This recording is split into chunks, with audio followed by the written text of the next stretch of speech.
तो साथियों, आज हम करंडा जो तपोभूमि के नाम से जानी जाती है, करंडा के सोनहरिया गांव सभा में है। सोनहरिया गांव सभा हमेशा चर्चा में रहती है, आज भी चर्चा का विषय बना हुआ है।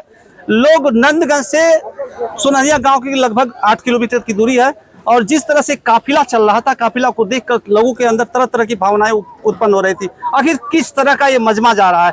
तो साथियों, समझ लीजिए कि एक फौजी 1990 से भर्ती होकर के 2026 में घर आए हैं, जिनका नाम है हरिराम जी।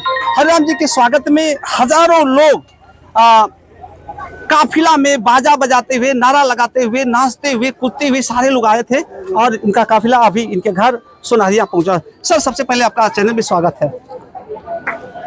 मैं धन्यवाद करता हूं आप लोग सभी को, हमारे रिटायरमेंट अधिकारीगण और जो भी एसईओ एनसीओ हों। सर, 1990 में आप भर्ती जब हुए थे, हाँ सर, आज 2026 है, लगभग कितना 36 साल हो गया। हाँ। तो ये जो जिस दिन आप भर्ती हुए थे 35 19 दिन हो गया जी, तो जिस दिन भर्ती हुए थे आज रिटायरमेंट हुए हैं, तो दोनों दिनों में क्या डिफरेंस है? What are feeling now this time? Sir, feeling तो ऐसा आ रहा है, उस समय का फीलिंग कुछ और था जी। आज की फीलिंग जो जिस हो दिन रही भर्ती है, हुए थे कैसा लगा था?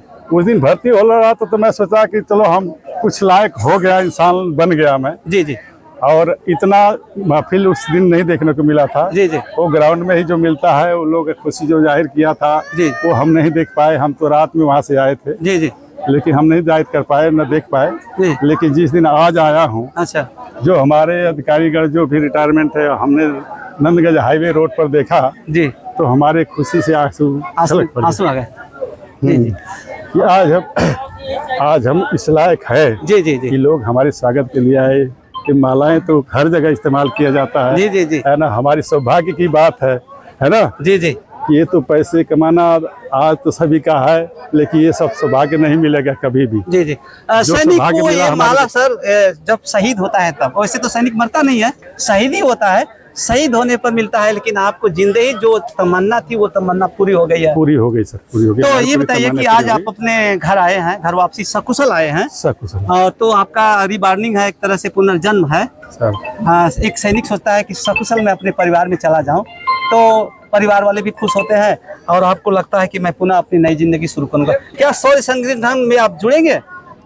सर जुड़ेंगे, पक्का जुड़ेंगे। हाँ। आए हैं अभी, इसके बारे में हम सोचेंगे, समझेंगे, जानेंगे। हाँ। तो जुड़ेंगे पक्का ही। सिविल सेवा में आप आएंगे, क्योंकि फौजी राष्ट्र सेवा फिर समाज सेवा करता है। सर सेवा ही करना, अब करना क्या हमने, जी जी, अब सेवा ही करना है। अच्छा अच्छा, थोड़ा प्रभु का आशीर्वाद लेकर के मैं चला हूँ। जी जी कुछ दिन इनकी सेवा जरूर करेंगे। जी जी, जहाँ तक क्षमता होगी हाँ वहाँ तक जरूर करेंगे हम। शौर्य सैनिक संगठन जब 2022 में जब रिटायर आए तो हमारे जिले में मैं देखा था कि सैनिक रिटायर आते थे, वही जो बैग लेके हम जाते थे वही बैग लेके घर तक जाते थे, उनको कोई स्वागत नहीं करता था। या मेरा जवान शहीद हो जाता था, उसकी भी स्वागत इस ढंग से भव्य रूप से नहीं किया जाता था। इस बात को देखते हुए हम 2022 में इस संगठन को रजिस्ट्रेशन कराने का काम किया। हमारे प्रदेश अध्यक्ष कैप्टन सुब्बा यादव, जिला अध्यक्ष मदन लाल प्रजापति और मैं नगर अध्यक्ष ओम प्रकाश यादव, ये 4-5 लोगों ने हम इस चीज को सोचा कि सैनिकों की जो प्रॉब्लम है, सैनिकों का सम्मान है, सैनिकों का जो घुटन कर रही है सिविल समाज, इससे लड़ने के लिए हम के किसी नेता के पास न जाना पड़े, हम क्यों न खुद अपने लड़ने का प्लान करें।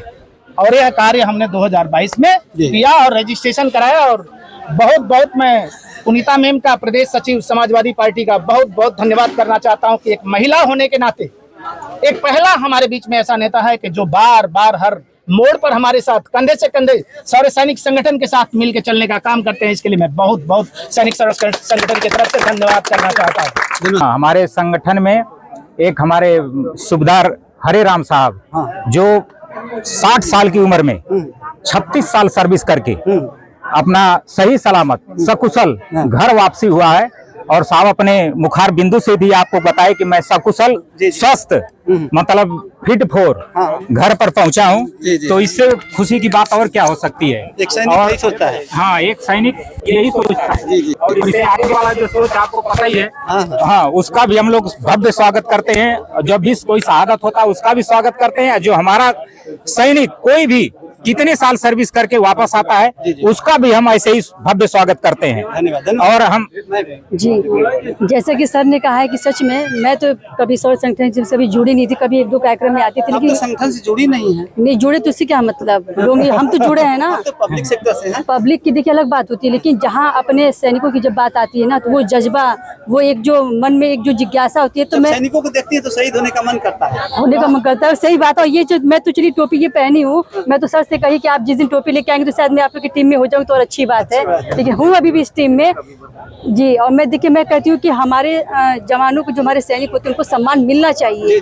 ये सच में बड़ा दुर्भाग्य की बात है कि इस सरकार में रह के जब कोई जवान आता था तो पहले राजनीति में है, विधायकी के मतलब सर्किल में भी है, अगर विधायक हो जाएगी तो सैनिकों के लिए कुछ पहल करेंगे क्या? देखिए वो तो भगवान की या जनता के हाथ में है, वो तो देखिए हम तो कुछ कर नहीं सकते। जनता अगर चाहेगी, आवाज हमारी उठाएगी, तो मैं सच में, अगर मैं उस लायक बनी तो मैं सच में करूंगी। मैं आप सबके बीच में ये कर रही हूँ, मैं कोई झूठा नहीं कर रही हूँ, अगर बनी तो जरूर करूंगी, बाकी तो आप लोग के हाथ में है। इनको मैं बार बार अपने मुखार बिंदु से कोटि कोटि नमन करता हूँ, और यहाँ पर उपस्थित सभी मेरे भाई एवं बहनों, आप लोग को भी कोटि कोटि नमन करता हूँ।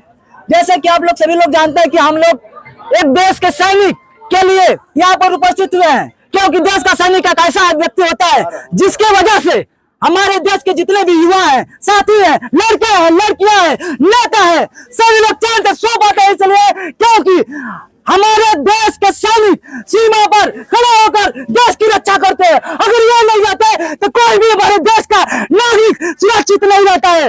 इसलिए मैं ऐसे सैनिकों के लिए बार बार नमन करता हूँ और नमन करता रहूंगा।